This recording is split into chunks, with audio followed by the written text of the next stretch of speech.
Do not attempt to adjust the volume. We are controlling the broadcast. For the next hour we will control all that you hear. You are about to experience the knowledge and insights of the Media Mothership. All right, welcome back to Edge Radio Media Mothership. This is your host, Craig, joined by special guest Angus. Hey, Angus. I'm special. I didn't expect to be special. That's right. Not only guest, but also special guest. Yeah. So on Media Mothership, we explore how media shapes our understanding of the world around us. And you can reach out to us as we're talking about various topics in studio on 0488811707. We're also streaming on YouTube and Twitch, so feel free to leave a message on that. And Angus, we'll jump straight in. You reminded me many years ago now that I taught you at the University of Tasmania in the first year. What was it, like Intro to Media Studies? It was an introduction to media studies. I took it as an elective. And I really enjoyed that first 3 weeks, but then COVID happened. Yes. And then all the friends I made in that class, I didn't see them for 6 months, you know? It's such a different... Yeah, it's such a different space, a different world. So it was fascinating to bump into your honours thesis, Sophia, who reminded me of some of the great work going on in the media school there at the University of Tasmania. And you yourself had completed the thesis, got first class for it. Oh, stop it. You're going to flatter me. All the good stuff. Statement of expertiseness. Now we're going to get all the Twin Peaks fans hopefully messaging in. And of course, you'd deep dived into, I was reading the abstract of it, an amazing kind of analysis of Twin Peaks. So I want to start with this question of, at what point did Twin Peaks, stop from being just a show that you were interested in, to being something you were thinking with? So that's an interesting question that I have had to answer a lot this year, because you have to justify why you want to talk about your little show that you like. But basically, the theory that I wanted to actually explore in the thesis kind of came first. So the thesis is basically about media as a spiritual experience. I call it media re-enchantment, which I'm sure we can touch upon in a little bit. But basically, I came into my supervisor's office and I was just, what do we anchor this to? It's so strange. And after some negotiations, we basically settled upon Twin Peaks.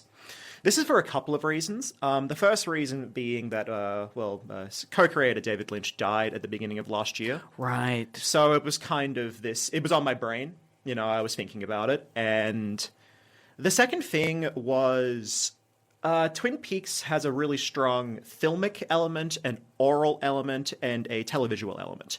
And with how compact an honors thesis is, about 15,000 words, you really have to... You can't fart around, basically. And I sort of figured, okay, the one property has all the things, and this is how I can contrast different kinds of media elements together just within the one text. And then the third reason why I selected Twin Peaks, beyond me just really being tickled by the show, is I discovered that so much has been written about it in regards to fandom, and it is borderline cliche to talk about certain things that I brought up in the thesis. So I was like, there's just a plethora of things to talk about. So honors, for those that don't know, I guess, you complete your undergraduate 3 years, and then you, if you're brave, you can pitch a topic, a kind of deep dive. And this is really your apprenticeship into becoming a researcher, right? Into becoming someone who has been able to construct an argument, how long is the honors thesis these days? How many words? About 15K. 15K. 10% either way. So it's a meaty text that gets created at the end. And is this, if people, I'm sure they will be really fascinated by the end of the conversation, if they're wanting to read it, is it out there somewhere? Is it at the Morris Miller Library here at the University of Tasmania? I believe it will be. I've actually not checked that just yet. That's a bit horrifying. I probably could put it on like a research.net or something like that. I probably should. But yes, I'm sure it will eventually be out there. But this is the big. So that was, and you just finished it, right? So this is what you were doing in 2025. Yeah, I spent all of that year on that. So an entire year devoted to kind of exploring the thesis. Obviously, there's some units you were doing to help prepare that research mind you've got. So you settled on particularly this idea, I guess, that interested me of media re-enchantment, right? I mean, how would you describe it to someone that doesn't know theory? All right, so I have a pretty easy way to try and explain it, right? I basically, the last couple of years, I've been trying to answer this question in my head that I've heard people say it my entire life, even in the media school. And we all just kind of say it without actually thinking about what it means. Why do we say that we feel different after a film? Like, why do we feel like a different person? Like, something just crashes into your side, and all of a sudden you sort of use it as a measuring stick from your before and after. And, like, to answer that question, it took me a long time, and I'm still working on it. But basically, I settled upon it being this sort of spiritual experience. Now, I am a pretty secular person who's not inclined towards spirituality. My dad is a biologist by trade, and my mom describes herself as a witch, but that's something else entirely different. But basically, I chanced upon some writings about New Age spirituality. And I was like, oh my God, I do a lot of this with media. Right? So basically, I can give you the most easy way to get into the theory. So basically, in the year 1917, there's this sociologist named Max Weber. Ah, yes. Yeah. He's one of the men who ruined my life the last 2 years. He's really a boogeyman for me. Like, he just pops up, and you're like, oh my God, why is he here? Max Weber, yeah. Max Weber, yeah. But basically, and we're looking at a time there, World War I. It's a dystopic time in many ways. Exactly. So this is in 1917, so the war is turning against the Germans. Max Weber gives these lectures in Vienna, I think. I could be wrong. I should remember this. I wrote my thesis on it. But basically, he's like, very, very, very briefly, he's kind of like, with the rise of science and politics as life vocations, I think as the millennium closes, we will have no religion. Because we now use like science and politics as we once did religion. Now, Craig, what happened in Germany less than 20 years later? Well, sadly, many people would say the war continued. The war continued.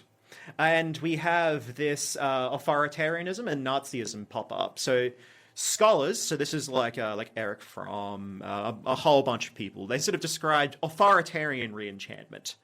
It's this idea of one turns towards a leader to sort of assuage existential doubt in themselves. Yeah. Oh my God, I have this radical freedom. Oh Jesus, I don't want to deal with that. And then skipping over so many books and ideas over the course of time, we sort of then get to the New Age spirituality stuff. So New Age spirituality stuff tended to rise due to a conflagration of like a whole bunch of factors, like the assassination of John F. Kennedy and Richard Nixon almost getting impeached but not getting impeached. Yes. Yeah, but people deserve to know if the president's a crook. Absolutely, yes. But like you have this large, sudden distrust in the state, more or less, right? And then people turning towards, and also with the de-emphasis of the church, people then turning towards esoteric needs. So people who tend to be spiritual have this drive in them. I believe it was a scholar named Wade Clark Ruth. He termed this phrase wholeness hunger. So it's this idea where it's just like you're just missing something in your life and you tend to seek after certain things. So this seeking practice tends towards another idea called supermarket spirituality, where people just kind of mix and match their little rituals to then make sense of their life. Some people might be like, I really don't want to go to church, but I like crystals. Or they might be like essential oils. That's for me. And it's just a process of customization. And for the sake of completeness, the third school of re-enchantment came from the 2010s. It's conspiracism, which I'm sure we can talk about another time. But basically, right, my thesis contends that we do a lot of these re-enchantment style feelings with media. So in my thesis, I sort of argue that there's these different fields of re-enchantment. I'd argue that authoritarianism and conspiracism tends towards mysticism, which is the absolving of the self. Like, I don't matter, I'm just going to look over there. I'm going to look at their leader and someone else who can justify my life. New Age spirituality is necessarily spiritual. It's about looking inwards. It's about reaching a deeper understanding of yourself and your consciousness and your place in the universe. And qualitatively, that's closest to my media re-enchantment theory.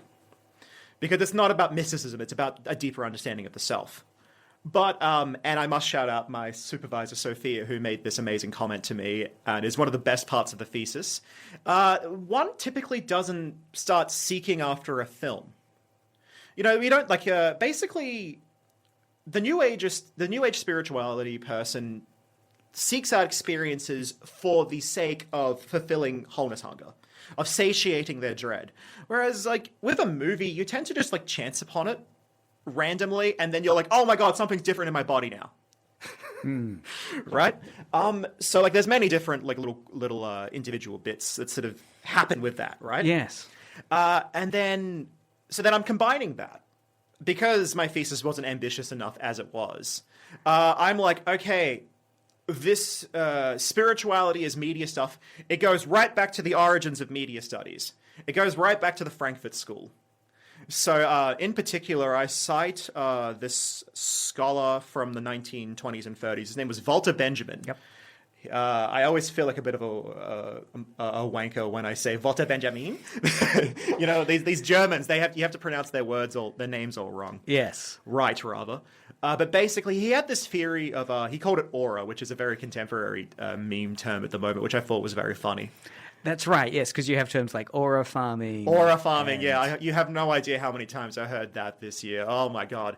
Now, this idea that aura of Walter Benjamin is different, though, from the memification of this term. Oh, today, marvelously. Right? So if you will allow me to explain. So Please. basically, Walter Benjamin, he was... So this is in, like, I think it was 1936 he was writing this paper. The Work of Art in the Age of Technological Reproduction. Basically, he was a German Jew, and he was obviously pretty resistant against Nazis using filmic techniques to reinforce propaganda, right? So his paper is one part anti-fascist screed, one part aesthetic philosophy screed, and he's also just kind of like lamenting the commercialization of artworks under capitalism as well. Yes. So basically, he sort of noticed that, like, I'm trying to think of an example. I don't know if the streamers online will be able to see this, but I have this phone case. This phone case is of Francisco Goya's Saturn devouring his son. And the way I try to explain this to people is I'm like, okay, why does this image here feel different to the original that you might get in Madrid? That's where it is. Like, it sounds like a really innocuous question, but like if you think about it hard, Walter Benjamin would probably say that aura tends to have three factors. It tends to be tied to an artistic context. So, like, you know, Goya painted this painting on his walls for some reason. So it was literally touched by him, and therefore it's stained by history. The second one, I'm trying to remember what it is. Oh my god, I'm having a brain fart. I can't remember all of these. No, this is dense theory. And it is, Walter Benjamin himself and the kind of engagement he had with the art of the role of art in the age of reproduction. Yes, exactly. I mean, it set up postmodernism. It really became a defining series of thoughts and ideas around what was real, how media reshapes the way we see what reality is. And I guess all of this is really rich stuff in terms of then coming to what many people puzzled over, which was Twin Peaks, right? The series that aired, what are we talking about, 1990? 89? The pilot was in 89, and then it aired yeah. throughout 1990, the very beginning of 91, I believe. And then the film came out in 92. And then it had the first season really completely, I mean, I know today we have a very broad definition of television, which is really inclusive, but back then... Oh, yeah. It was, I remember myself, mainly you'd watch Happy Days. It was a lot of serialized episodic dramas with nothing continuing. And if there was a detective story, it had a beginning, middle, and end, and you caught the killer. And of course, the great thing about Twin Peaks was that question of who killed Laura Palmer. And I know it sent the high school Sports Yard on fire in my school at the time. I got the Laura Palmer's Diary. But then, of course, you've got the whole production of it. The season 2 kind of Lynch stepped back from it. Then season 3 was the new as with most things regarding Twin Peaks, it's immensely complicated. Essentially speaking, David Lynch and Mark Frost were forced to reveal who killed Laura Palmer. The idea was that you were never supposed to find out. It was just going to be like an eternal mystery that you're forever chasing. But then they were forced to by the studio, and then they kind of just became disenchanted with the whole thing. Yes. But basically, then David Lynch came back for the last episode, and it's the most mind-blowing, weird thing ever. But so when you turned to combine aspects of these theoretical frameworks and Twin Peaks, how did you find they talk to each other? What were the kind of cases or examples you started to find that made sense of this? All right, so the base theory, right? I sort of propose within Twin Peaks there are 7 auratic factors. So where I was going with the Walter Benjamin stuff, to be very brief, was basically Walter Benjamin and his protege Theodore Adorno more or less assumed that like reproduced artworks, which means like something that's caught on a camera and then broadcast somewhere, necessarily, almost definitionally, can't really have an aura, more or less. But then Twin Peaks... Yeah. And I guess that's... I mean, jumping in there for a second with that aura idea, I know one of the things I became fascinated in were media pilgrimages to locations, right? Yeah. So studio locations, or the reason people go on a pilgrimage. And that's that aura idea, I guess. That idea that you're also brought into communion with the authentic object itself, that engagement that you've gone to the Louvre and you've seen Mona Lisa and you go, wow, it's smaller than I thought, right? but nevertheless, you're in engagement with authenticity. You're not seeing the reproduction that you would in your school textbook, which, as you're helping us to see, Benjamin would say is stripped away of its aura. What it's lost, I guess, is that sense of the authenticity of it, the communion of it. Do you see that as a spiritual experience as well? That the kind of idea of aura that Benjamin is privileging here, that kind of engagement one-to-one is a better experience, right? I mean, it is a critique he's putting forward. Would you say of again this kind of commercial, mass-produced, lesser experience that increasingly the world he saw it going down? So basically, that was a rich question there, and I feel like I have to give like 2 little bits to even begin to answer it. Like I'm having a great time, but basically, Benjamin was pretty careful to note in his time that he thought that like aura would nonetheless have specific factors within its own time and age, right? So he's not saying explicitly, oh, a newspaper it will forever never ever have an aura. Because we will look back at us today, we will look back at something from the 90s and it'll be stained by context and history, right? So he's careful to say that. Now, my argument in the thesis is essentially that I think the main thing... So we're talking about this media re-enchantment thing. And the main thing about media re-enchantment is that you can't seek after something unless you're sort of primed into it. And then the thesis I argued that the biggest priming factor towards a media as a spiritual experience is experiencing aura, right? And then I was thinking... And what would be an example of that? So let's talk about Twin Peaks. Yeah. So in Twin Peaks, so in my thesis, I mainly talk about the first season, just because I only had 15,000 words. And primarily I talk about like 2 episodes of the show. Okay. So there is this famous scene from the pilot episode of Twin Peaks. Agent Dale Cooper and Harry Truman, the cops. They've got Laura's delinquent boyfriend Bobby Briggs in for questioning. Yep. And there is this flickering, ugly-ass VHS tape in the corner of the room. And Cooper's like, "Oh, Bobby, where were you last night?" And he's like, "I wasn't anywhere. I'm a little shit kicker." And then sort of Cooper turns on the VHS tape and Laura Palmer is just there. Laura Palmer obviously is the girl who was murdered. And you see this flickering VHS tape where she just comes to life and she's smiling and she's running around. And like Bobby, who has this really cynical little shit kicker sort of attitude, he's just like stopped dead and he's sort of pretension. And he's kind of just like, oh, she's there and I feel terrible. So he's really affected by seeing the VHS images, and that undercuts the bravado performance he'd been doing. Yeah, and that's what's amazing to me about it is, like, the screen is flickering because they're obviously shooting a film camera and it's not matching the VHS flicker rate for the screen. Yep. You know, So we're getting that kind of VHS. it's heightening the flaws of a medium, essentially. Right? It's very purposeful, because if they wanted it to look good, they could have just made it look good. So basically, this is...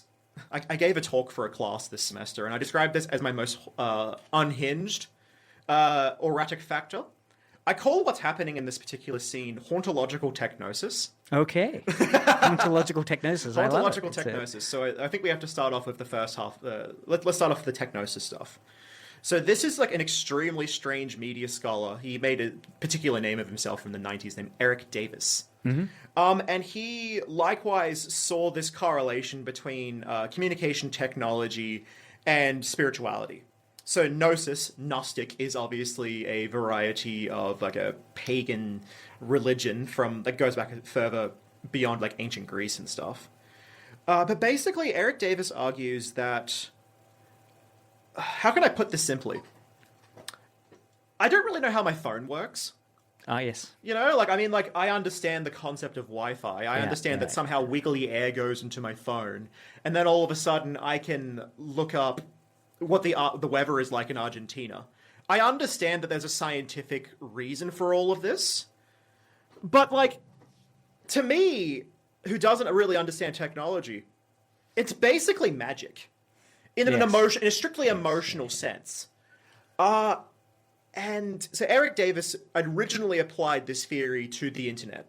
This is like I think this book is from like 96 or 98. So he's talking about like chat rooms. This idea, he directly cites McLuhan's explanation of the telegraph, where he's talking about like the telegraph was this machine that like reduced communication between like Europe and Australia from like a weeks-long process of sailing across a sea into mere seconds. I mean, like, we're streaming this right now, and it is instantaneous. Like, I'm not speaking to you, person, but somehow you're still listening to me, even though we are so far removed from each other. So, Eric Davis goes on to kind of argue that, like, it isn't magic, and it's not, like, a failure to understand that makes it feel magic. It's not illiteracy. Because it is, you could just like mystically defer to something, and that's what makes it magical.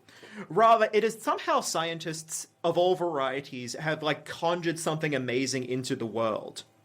And they understand it. So you basically think of these people as having like an arcane knowledge. That's like the phrase he uses, an arcane knowledge. So the argument I make in the thesis is kind of like, well, I think films could certainly be attributed to have technosis properties. You know, like, I mean, we were talking about like trying to get the computers and stuff to work here, right? It's such a pain in the ass. Like, imagine having to try and shoot a film. Oh, it sounds terrible. But, you know, there are these artists who can master these deeply complex technologies. Yes. And you kind of look on at them in awe. And you're like, how on earth did you do that? That is an amazing thing. And then how did you make something that made me feel so wonderful? So this spiritual nature of technology is being evoked in Twin Peaks. Like, they're not saying, oh, Eric Davis said this, because Eric Davis would only write his book 5 years later. But nonetheless, because David Lynch was a very kooky, weird spiritual dude, and because Mark Frost was deeply indebted to Jungian mysticism, that's Carl Jung, they sort of they have this sort of spiritual look at technology. And there's all these themes in that pilot, you know, there's all of these these ceiling fans that are whirring and it makes you feel a bit of dread, and there's all these power lines. There's an amazing scene in the pilot where Laura Palmer's parents find out about the death of Laura Palmer, and like they're not cutting to their faces while they discover that their daughter is dead. They're cutting to the phone wire. Yes. So you listen to like the mother's scream while the phone wire is just the main thing that you're looking at. They're separated by space, but nonetheless they are brought together by technological mediation. So Right? do you feel that's a fear of technology or a reverence? Oh, it's reverent. Yeah. Like I said, I absolutely love that I live in this era and I can, you know, do all of this. I think that I don't. Okay, I think it was like Heidegger who was deeply afraid of technology in that way, and I don't have that at all. But I guess like the thing that then makes so like we have a mechanism essentially in that one shot to explain why it is sort of spiritual, but we've not really understood why. Like that's the how, but what's the why? So that's when the hauntological part comes in. So this is Jacques Derrida, who sort of like he's famous for his book Spectres of Marx, where he sort of was talking about like the tail end, the fall of the Soviet Union and stuff, and he's kind of like, that we were supposed to live in this utopia, but then it became authoritarian, a nightmare under Stalin, and then it's like this colorless bureaucracy. This is a Marxist, by the way. There's nothing more Marxist than hating Marxists. Yes. But he basically is talking about like this sort of people are further depressed by the fact that the specter of Marx failed to materialize. And in the thesis, I sort of talk about like all of these elements to so the Frankfurt School, who sort of I argue sort of founded this variety of media studies that I'm indebted to. They're all like deeply like they're all Marxist psychoanalysts, and they're all sort of deeply indebted to this sort of spiritual idea of like a media as a communication. And it's just like I was just really frustrated when I was researching this that like no one I could really find was talking about it much. But basically, getting back to the hauntology stuff, more or less, what I think is so Derrida was responding against Fukuyama, who declared the end of history. Like the Soviet Union fell, so oh my god, capitalism, we've ended history, which is meant less in the way that like no more years are going to happen, and more that like a civilizational process of struggle has ended because capitalism is as good as everything it's ever going to be, right? Now, a media critic named Mark Fisher sort of took on this idea and directly applied it to media, where he was talking about like how this sort of specter that failed to materialize just further makes us sort of depressed. And then I was delighted to find out that a lot has been written about a Twin Peaks hauntology. Because Twin Peaks is this sort of town that's sort of out of time. It's sort of simultaneously, like they have 90s technology, they all call each other on the phone, and they're all watching VHS tapes. But they all run around like greasers. They've all got this 50s sense of style. You know what I mean? And it's sort of this liminal space where time, it's simultaneously the past and the present. And basically the argument in the thesis is that people use this show to sort of grieve the dissolution of the romance of modernity. Where they're just like, like I was hoping that things would be prettier than they once were, that my healthcare would be a bit nicer.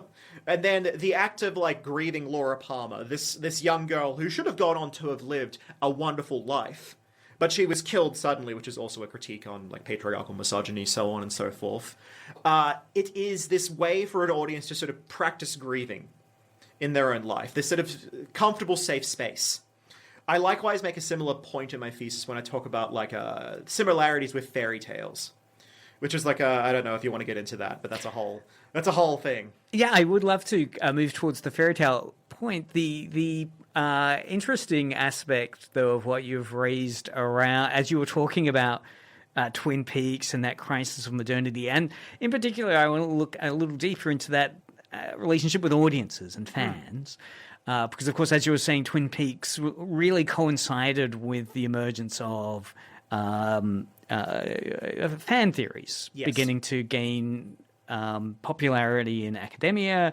And you had Henry Jenkins and other big names starting to explore and write research articles on fandoms like Star Trek and Twin Peaks. And so it really struck me as interesting that when when David Lynch came back to do the final season of Twin Peaks, he didn't really provide fan service in that, like what he did to Agent Cooper. That he turned Agent Cooper into a befuddled amnesiac. And then you had the bad Cooper there. That was the main performance. Really, was such a powerful act against what would be considered a kind of a happy ending for fan engagement. How did you try and wrestle with the kind of rebirth of Twin Peaks that happened late in its career and that role with this idea of aura, and I guess in particular with the idea of fairy tales and that idea you have of teaching audiences how to feel, it seems to be wrapped up there in terms of it doesn't always have to be gratification. Sometimes those feelings can be one of frustration with character developments, with the direction the text is going in. It seems very modernist to me in terms of like authorial intent, right? Wow, this is David Lynch's vision. Yeah. Okay. So like, I would say that there's a lot to unpack there. There is this sort of undercurrent of irony throughout Twin Peaks that I've always found to be remarkably, sort of just amazingly interesting. Because what Twin Peaks is, if maybe we're just talking about it, but people at home don't know. It's basically it's a soap opera and it's a cop drama. So one of the arguments I make in the thesis is that there is this sort of ironic detachment between, like, there's all these goopy scenes of, like, teenagers kissing each other and they're crying because their friend is dead, And we're sort of cynical audience members and we're kind of like, oh, this is silly, but, like, through the music and how much we eventually do love these characters, we kind of do, like, just fall in love with it. Yeah. So there's this sort of siren song where we're just kind of, like, encouraged to feel these emotions that we typically aren't. And there's this... There's a strange part of my thesis where I'm talking about, the gendered emotions of melodrama. So I make this comparison with wrestling. Right. So, like, wrestling is this sort of art form in which, like, it's melodrama. It's just that one group has more defined muscles and they're more oily than the other group, right? And wrestling is this art form in which let's just do gender essentialism for a moment. Let's just say men. Men are kind of invited to feel melodramatic feelings, and they usually aren't allowed to do that. But they have sort of several layers of disavowal by being like, well, they're screaming and they're yelling and they're stomping. They're real men, goddammit. So basically, the argument in the thesis is that the cop drama keeps the men sort of engaged, and the soap opera stuff keeps the women engaged. But you are nonetheless engaging with the both of them. And some of the magic of Twin Peaks is sort of suddenly realizing, like, oh, hang on, soap operas are actually kind of awesome. They're actually so funny, and I actually really enjoy watching this now. So Twin Peaks, by being this genre mix-up, is nonetheless held reverently in memory because it exposes an audience who usually wouldn't feel those emotions to experiencing those emotions. So now regarding the question about fandom, because I had 15,000 words to deal with, and I was already dealing with so much weird sociology, I didn't allow myself to talk about fandom in the thesis just because I did not have space. There were some darlings I really had to strangle. And obviously, as you said, so many people wrote amazing things about Twin Peaks and internet fandom. And unfortunately, I just could not delve into any of it, even though I really wanted to. If I eventually make a bigger version of it, I will, But, yeah. Yes, that's for the future. That's for the future. Research. They gave me this phrase when I was doing honors. It's like, you just got to get your P's. You got to park that car. That's true. Yeah. One of the things that, it's very interesting considering ideas of aura and the kind of re-enchantment idea, the mythologizing of media, and one of the ideas that I always was stumped by with a British sociologist called Simon Cottle. I'm going to write this person down. He put forward the idea that, at one level, rationally, when we understand how a text is made, right? So a huge Twin Peaks fan, one way of unpacking what Twin Peaks meant might be looking at, the production of it, as we were talking about, the type of studio pressures that was placed on it, the type of, when you're looking at a DVD, you're listening to the commentary, and David Lynch has been quite notorious for always pushing back against any film critic that tries to ask him about the meaning of his films. Right? Can I jump in and explain the fairy tale thing, right? Yes. So basically the idea I talk about in the thesis is that There's this old idea in fairy tales. It's kind of problematic, but we retort it in the thesis. This idea that, like, you're not supposed to explain the meaning of fairy tales to children. This is sort of like a Bruno Bettelheim. This was his name. Like, don't tell. Because it's supposed to be Santa scary, and is- it's kind of like, let's not use the word moral education, but it's supposed to help them in their process of individuation, growing up, right? Now, my argument is basically that, like, Twin Peaks is this rather morose, scary story that about like a community mourning, and there's all these horrible melodramas that happen, and it's quite a scary show when you sort of get past how silly and lighthearted it is. It's about the balance of light and dark. But Twin Peaks is, how do I phrase? A lot of people that I read in regards to my thesis, they sort of argue that Twin Peaks became this safe space to practice complicated emotions, sort of to allow, and the Twin Peaks basically was that for an adult audience. Yep.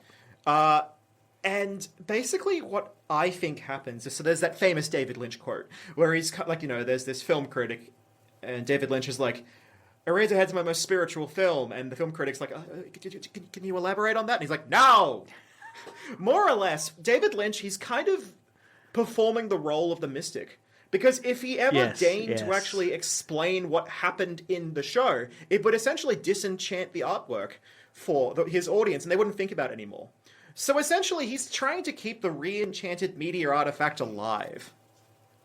Right. So an aspect of this re-enchantment engagement that you're developing in the thesis is also looking at those action spaces for us as audiences to think through, to process, to potentially engage with topics that can be really uncomfortable and can be really loaded to do, but because they're in this fictional setting, a fairy tale or a TV show, it gives us permission, do you think, to say things which might be taboo, which might be really raw and uncomfortable, but we're doing it in this third space. So I should say that like there are problems with this sort of fairy tale reading. Now, Twin Peaks certainly has some fairy tale elements. Like there's an author who I read, Frank Boulet. I don't know if his name's French, so I don't know how to pronounce his name. But basically, he sort of reads Twin Peaks along the lines of like Sleeping Beauty and Beauty and the Beast and all of these different things, these analogs. Like Leland Palmer, who's Laura Palmer's mother, is this sort of like wicked stepmother, and X, Y, and Z. So there's all of these textual allusions that are littered into the text itself. But again, he's sort of more interested in that process of we use it in a mechanistic emotional sense. So I do think I like the phrase that you use, action space. I really wish I used that as opposed to this little liminal space of emotional practicing. Yeah, I mean, well, I guess the interest I have in that idea of the action space is another British sociologist, Ian Coldery, had this theory which he proposed that, so he was doing research on Coronation Street, which was a BBC TV drama. Yes, just I'm familiar, soapy, yeah. So what he'd done was he'd gone to the film set, and it's an open film set, and people can come and have a look as they're filming it. And he'd interviewed some of the fans of Coronation Street, expecting their post experience discussion to be along the lines of when you see the sausage made in a sausage factory, like the actor is smaller than they look like on the movie, like all these things that diminish the grandeur of it. But he said he found the opposite. He found that everyone who went to the film location came away more enamored by the magic of TV making, right? They weren't at all deconstructing it. They weren't at all saying, well, now they understand how it's made, they're going to do it themselves, or they really realize how fake it is or how fake the blood is. None of that fakeness was there at all in the discussion. It was all how incredibly amazing it was to see the actors, how they feel privileged. And he had this theory called the myth of the mediated center, right? So this was where he was seeing it as a mythic space, that it's the way in which media sustains its power over us, where rationally, you should experience something like that and see its fakeness, and you shouldn't come away with the opposite experience, which is saying, this is more real than the real, right? Like, my ordinary life is, and he sees this as a distinction, a binary, where he says most people were discussing it in terms of how boring their life is, how their ordinary life, their non-moment they were touched by the media, that life is boring, dull, unhappy, but that brief flirting encounter with the celebrity, the movie set, was amazing. It was spiritual. It was and he saw it as this kind of mythic. And in my own research, I was looking at these action space moments where people get invited in to then cosplay or perform or to take photos of themselves reenacting scenes. But nevertheless, Cottle's embedded idea, and he's a sociologist, and he was critiquing it, saying, much like the Frankfurt School, is this because what is it? One of the readings of the Frankfurt School is the opium of the masses type narrative. They call it, this is right? Herbert Marcuse. He said he called this idea repressive desublimation. Yes, right. And then that was later on picked up by Gerbner and some of those researchers that were unpacking media effect theory, right? It always interested me, though, that Cottle, I think, was onto something with this idea of the mythic quality of media, that it has its properties itself are a way of creating the magic of the movies, right? How even by bringing people into how it's made, which could be like the sausage in the sausage factory, where you come away feeling like, I should be a vegetarian, I don't want to eat sausages again. But it doesn't. It does the opposite, actually exposing yourself to... If you're not making meat, like, I think it's completely different if you're stuck in a 9-to-5 grudge role kind of experience, and if you're getting abused or so forth. There's horrible experiences, I think, that can happen in the making of media. But nevertheless, as an outsider, as a fan, you can come into that space and come away more enchanted than you were. It's really interesting you say that, because I have to go read Ian now. Oh, I love going places and getting extra homework. It's so good. That's right. The Reading Listics fans. Oh, it's all I ever want. It's just more books. But I was thinking, so there is this another auratic element in my thesis that might interest you. So there's this part where I talk about, because obviously Twin Peaks, I experienced it on a DVD box set, but nonetheless I still had this emotional experience with it. So I sort of talk about I call it paratextual aura. Mm-hmm. So obviously for people who are at home, maybe this is part of your regular vocabulary, but paratext is basically what happens when we, it's your book cover, it's the blurb on the back, it's the spine, it's the text that prepares you how to interpret the text, more or So less. when many people think of the Jaws movie, they might see the poster in their mind of the Jaws shark coming up and the girls that swimming at the top, rather than the movie, right? Exactly. And that the movie poster is the paratext. Yes. Now, there is this. There's a scholar named Jonathan Gray, and he sort of in his book Show Sold Separately, he talks about there's all of these Benjamin's theories of aura, all of this. However, there does seem to be something really auratic about a director's cut box set of The Lord of the Rings. There's something really special about that. Yes, his reasoning is basically that you can't get that experience in a cinema, because the cinema is not going to play 8 hours of unorganized behind-the-scenes box set stuff. Now, every single box set isn't going to be special. He particularly makes a joke at the expense of Deuce Bigalow, Male Gigolo, where it's kind of like that box set probably isn't going to enchant anyone, because the people who made that probably didn't care as much. But this sort of idea that a DVD box set can have aura has a really interesting analog with Twin Peaks. Because, so when Twin Peaks was cancelled, it was sort of left in a legal limbo for, 20 years. And when this happened, because obviously Twin Peaks ended on a cliffhanger, and the movie didn't really explain anything, so people were like, what happened? So then they basically got the behind-the-scenes stuff out of legal limbo, and they put it all on this one big DVD box set called Twin Peaks: The Missing Pieces. So basically, in buying this box set, which was approved by David Lynch and Mark Frost and packaged beautifully, people were then able to go into the deleted scenes and try and figure out all the mysteries that happened in the show.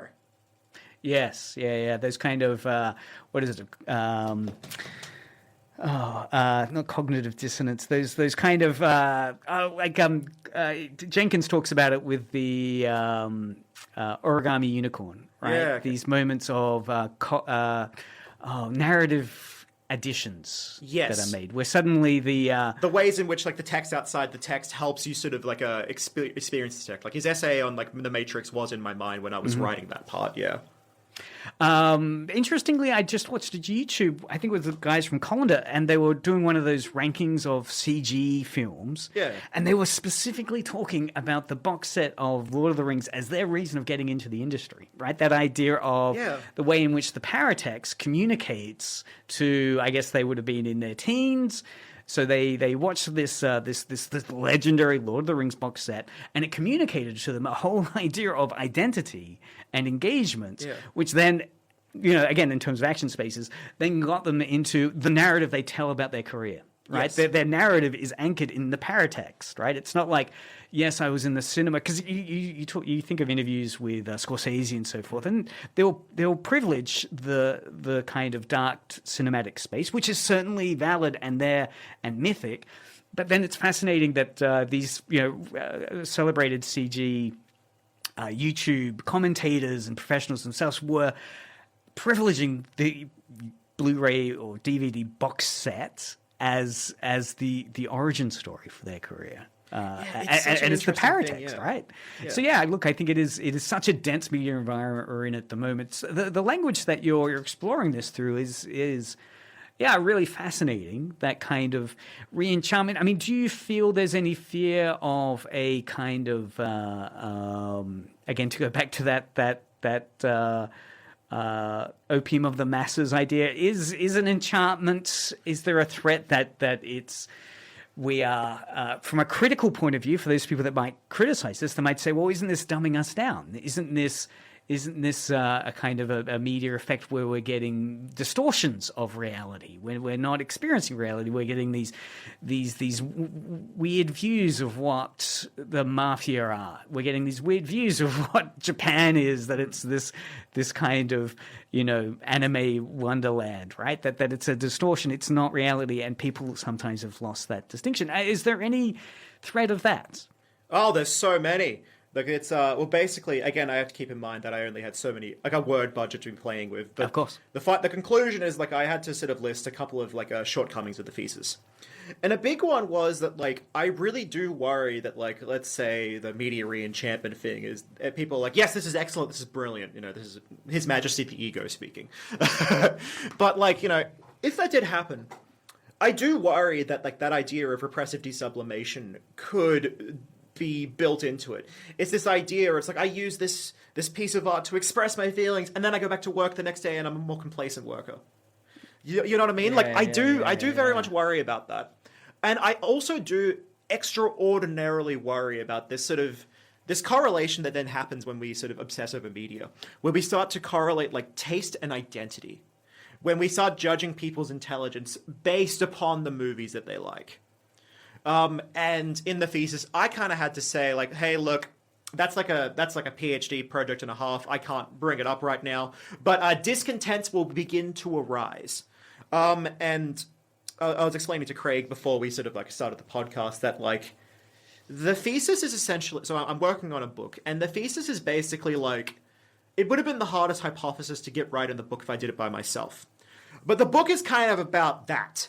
It's kind of about the stress one feels over, like, problematic artists, and all that kind of thing. So let's just say I have plenty to say about that, but I don't know if I have enough time to really get into it. You've left us with such a juicy question, because I do feel, these questions for me, I love postmodernism, but I do feel that sometimes it loses itself through the lack of application. It's if I may interrupt, there's an anthropologist named David Graeber. He called the neurosis of postmodernism is a guilty consumption complex. Yeah, all those French, Derrida, I feel that fantastic ideas, but the application of it sometimes falls down, right? Yeah. In terms of it's left to other scholars to attempt to take these ideas and apply them. But I do feel, in terms of cases which are presenting themselves today, one of those questions which has arisen is that one of what you do with problematic figures. The cancellation phenomena. And that is is that's where the rubber meets the road in a way, of that re-enchantment verse. You don't want to be put under a spell type of. I don't know what the antithesis of re-enchantment would be that still maintains the mythic quality of it. I think that kind of critical distance. I think it would just be idea. Just like an indifferent boredom. Maybe, It's like that's kind of You know what sad. I mean? Though. I mean, I feel the default setting, I feel, with most cases when we look at media texts, is that most people are hypercritical of them and disparaging of fans that engage with it, right? Yeah. That's almost the default setting. That, in fact, anything that attempts to award power and agency to fans or to the engagement of these texts is always an uphill struggle Yes. to make it relatable and understandable and meaningful in a way to someone. So I do think that it's to be applauded. I think trying to inject a sense of wonder and curiosity with language like re-enchantment, the haunting. I mean, I'll have to go over hauntology stuff. hauntology. I mean, it's beautifully rich, dense ideas that open up, I think, concepts. And I think this stuff does matter. I mean, I think while many people would, prioritize, you should get a job as an accountant or something, we can't deny that the stories we tell about why we're doing things defines us, right? Yes. That, so I'm really excited to hear where you might go. And I know we're heading towards time, and we've not even touched upon what I found one of the most exciting contributions you're making around video essay work. Yeah, I completely forgot about that. We'll have to leave this as something that if people want to hear more, where can they go? What's your video essay set up at the moment? For sure. So I'm on YouTube under the old Razzle Dazzle. The old you got to razzle them a Razzle-Dazzle. little bit, We'll have some links in the show notes. Yeah, no, thank you very kindly. I've not uploaded in a hot minute just because, well, my honours thesis was a bit make or break for me because my undergraduate marks weren't that great. But I basically had to nail the honours year, and done. I got nothing but big thanks to my two supervisors, Professor Alana Mann and Dr. Sophia State, who just were the most amazing people who played so much with me this year to try and make something this crazy legible. Wonderful. to anyone, yeah. Well done. And again, hopefully we'll be able to bring you back. I mean, I've only gone through, I think, the first 3 questions I'd set up. So there's certainly more. I'd love to bring you back to dive deeper into some of these questions and to, because I'm sure there are people out there that are curious about video essay making as well. So to even unpack the enchantments and re-enchantments that occur in the act of creating media, that hopefully it's not too much like a sausage. No, it's this beautiful little thing where a lot of people get started because they just wonder I wonder if I could do that. It's the same thing as we were talking about with the DVD box sets, where you're just like, Yeah. I think I might be able to do something like that. It was exactly the same with me. I mean, granted, I had a bit of an ego, Jeff, and then it was COVID, so I had a lot of free time. So I was like, all right, let's give this a go. And then I just continued on, and I found there's something wonderful about the medium where there's something wonderful about crafting a digital muck of gigabytes of nonsense into something that's coherent and funny and frenetic. There's something that's just immensely satisfying about it, and it's something that I've very much missed in my time working on my goddamn thesis. Yes. Working on something that probably matters a little bit more than silly YouTube video essays. Well, I think that's a perfect teaser to leave the show on. Sure. Angus, thank you so much for your time and energy, bringing together some of the ideas that you formulated during your thesis. We'll have to track down where it might be lying. I really want to find out now. What archive? I know the libraries, most university libraries try to collate and collect, but, Yeah. Again, you have to sometimes be proactive Yes. giving them that.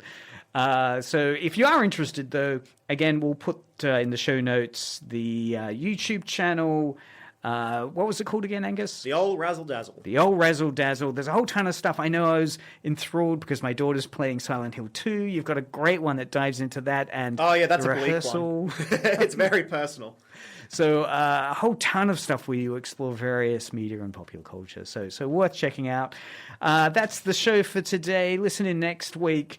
We'll see if we can get Angus back in the near future, hopefully, to I'd unpack be, video. excited to do so. I love talking about myself. Excellent. All right, Angus, join the club. Keep listening now to some great music here on Edge Radio 99.3 FM.